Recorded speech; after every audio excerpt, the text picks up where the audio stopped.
अच्छा जी। फिर हमारे पास आ जाता है हमारा एयर। ठीक है। अब एयर का काम भी क्या है हमारे पास, ऑब्वियसली कोई भी आवाज को सुनना, उसको ब्रेन तक पहुंचाना और उसका उसको समझना कि अच्छा कोई क्या जो है ये आपके पास सिग्नल्स है इस चीज के। तो इसके भी हमारे पास थ्री पार्ट्स हैं एयर के। एक आउटर पार्ट है, ये मिडल पार्ट है, और एक इनर पार्ट है। जो आउटर पार्ट है इसमें हमारे पास क्या है कि आपका जो है ये आउटर एयर जो हमें नजर आ रहा था और साथ इसकी एयर किनाल, ये हमारे आउटर एयर में शामिल होता है।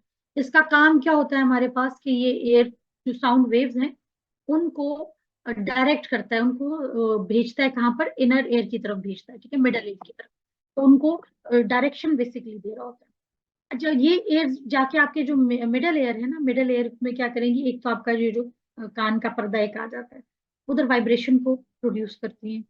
प्लस इसके बाद जो ये दो जो है ना थ्री बोन्स हमारे पास होती हैं इसके अंदर मिडल लेयर में। तो ये इनका काम क्या है आपके पास कि ये जो आने वाले सिग्नल्स है ना, आवाज वाले सिग्नल्स, उनको एम्पलीफाई करना। ठीक है। अच्छा, इसके बाद आपका जो थर्ड है उसका काम क्या है आपके पास कि वो वही जो आपके सिग्नल्स आए हैं उनको आपकी जो है उसमें ऑडिटरी नर्व के थ्रू, यानी कि उनको भी फिर इलेक्ट्रिकल सिग्नल्स में कन्वर्ट करना और फिर ऑडिटरी नर्व के थ्रू उसको आपके ब्रेन तक पहुंचाना। ठीक है। तो आपके ये क्या है, hearing begins when the sound waves enter the outer ear and travel to the middle ear. यहाँ पर एयर ड्रम में क्या होगी, वाइब्रेशन होगी। तीन टाइनी बोन्स होती है हमारे पास, स्टेपीज, इनकस और मेलियस। वो आपके इनर एयर में इसको क्या करेंगी, एम्पलीफाई करेंगी। और उधर किसको कहाँ वाइब्रेशन पैदा करेंगी, हमारी जो है आपका इनर एयर में क्या चीज मौजूद होती है, कॉकलिया, ये जो स्नेल शेप्ड होता है। प्लस इसके अंदर हमारे पास क्या चीज मौजूद होती है, कुछ एक फ्लूइड भी मौजूद होता है। और यहाँ क्या हेयर सेल्स होते हैं जो क्या करते हैं, वाइब्रेट करते हैं in response to the sound. ठीक है। और वो क्या करेंगे, न्यूरो को रिलीज करेंगे। अच्छा, यहाँ से ये सारी कहाँ पे जाएंगे, आपके इलेक्ट्रिकल सिग्नल प्रोड्यूस होंगे जो कि ऑडिटरी नर्व के थ्रू आपकी ब्रेन तक चली जाती है। ठीक हो गया।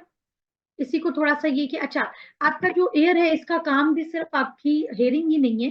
ठीक है। प्लस आपके पास क्या है, आपका बैलेंस एंड इक्विलिब्रियम, इसको भी जो मेंटेन करना है वो आपके एयर का ही काम है। जो आउटर एयर है हमारे पास वो क्या आ जाता है हमारे पास, मेन कंपोनेंट्स के क्या है, पिना एंड एयर कैनाल। ठीक है।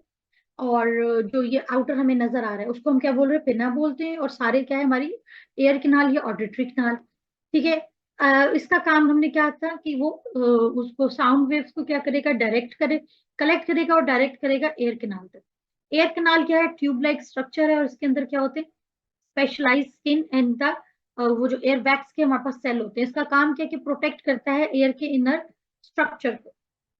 फंक्शन इसका वही हमने कहा कि एयर साउंड वेव्स को कलेक्ट करके और एयर अंदर तक पहुंचाना उसे। ठीक है ना, ताकि उसको एयर ड्रम तक लेकर जाना और वहां से वो वाइब्रेशन जो कॉज करेगा उसको जो है वो फिर एम्पलीफाई करना मिडिल का काम है।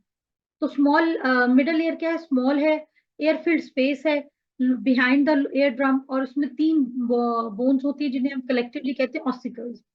ठीक है। जो मेलियस है, हैमर लाइक स्ट्रक्चर। ठीक है। फिर इनकस और स्टेपीज।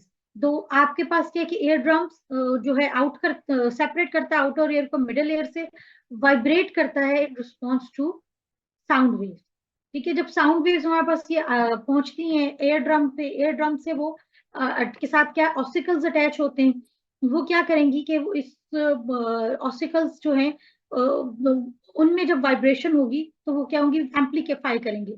तो Méliès receive the vibration from the air drum, जहां से उसको क्या करेगा, पास ऑन करेगा इनकस को और देन टू स्टेपीज।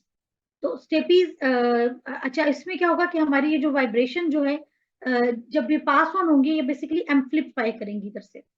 अच्छा, यहाँ से फिर ये क्या होगा कि ये इनर एयर के थ्रू एक ओवल विंडो के थ्रू जो है और मेम्ब्रेन के थ्रू ये सेपरेट होता है हमारे इनर एयर से।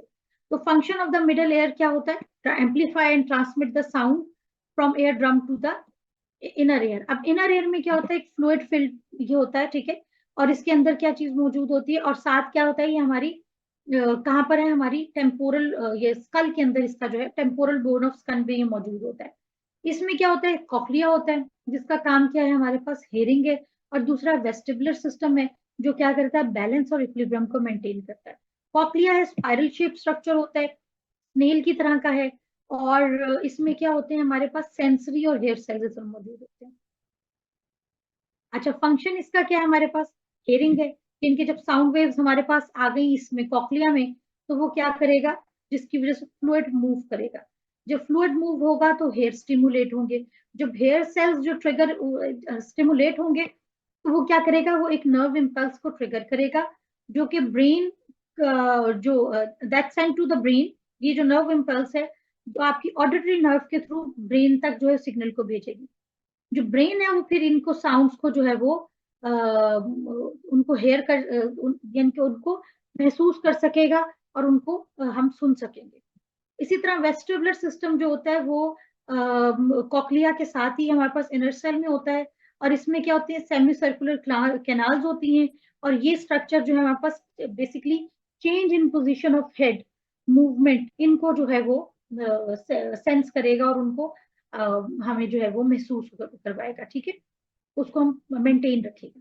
तो यूं हमारे पास जो है ये मेन कुछ स्ट्रक्चर्स हैं सिस्टम से, और कुछ ऑर्गन से। इन सिस्टम के साथ ही हमने किनको पढ़ा, हमने उन ऑर्गन्स को भी डिस्कस किया कि जिन पे कोई पॉसिबली नोट आ सकता है या सिस्टम लेवल पे नोट आ सकता है, वो आपके पास, उनको भी हमने सबको डिस्कस कर लिया।